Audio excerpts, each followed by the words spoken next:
Hello, I'm speaking on behalf of myself and Moms for Liberty of Howard County. Many of those in power at Howard County schools belong to a woke theology and are mandating it to be followed in our schools. This theology violates the Federal Civil Rights Act and the First Amendment. Enforcement of unjust and discriminatory practices in alliance with this theology is being established. Those who profess to cherish individual rights are internally bullying and undermining the rights of others to live according to their own moral conscience. Instead of pursuing justice for all, there is a dehumanizing of people with different beliefs and viewpoints. Freedom of speech is a way to hold those in authority accountable. When authorities seek to silence speech aligned with certain viewpoints, it is indeed an act of totalitarianism. This is the very thing the founders were concerned about when creating our constitutional republic. How do we know something is very wrong in our schools? We know because they have resorted to deception to implement this theology. Since when is lying appropriate for teachers, staff, students, or anybody for that matter? Since when is erotic literature and pornography allowed in our schools?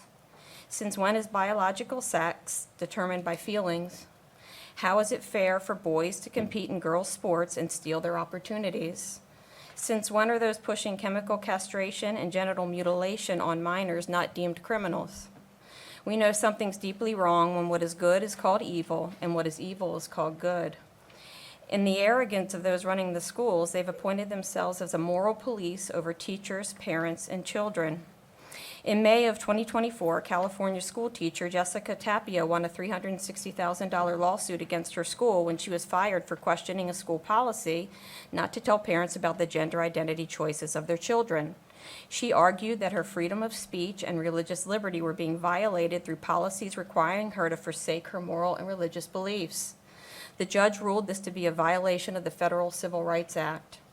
Mom Jessica Conan won $100,000 in her lawsuit against a public school where her 11-year-old daughter was socially transitioned without her knowledge.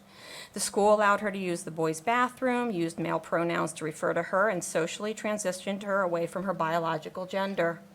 School workers gave her articles on how to conceal her new gender identity from her family and put her on a gender support plan, all behind Jessica's back. The law firm who won the case stated, "Parents have the fundamental right to direct the upbringing of their children. Parental secrecy policies, as employed by schools across the country, unconstitutionally rob parents of that right.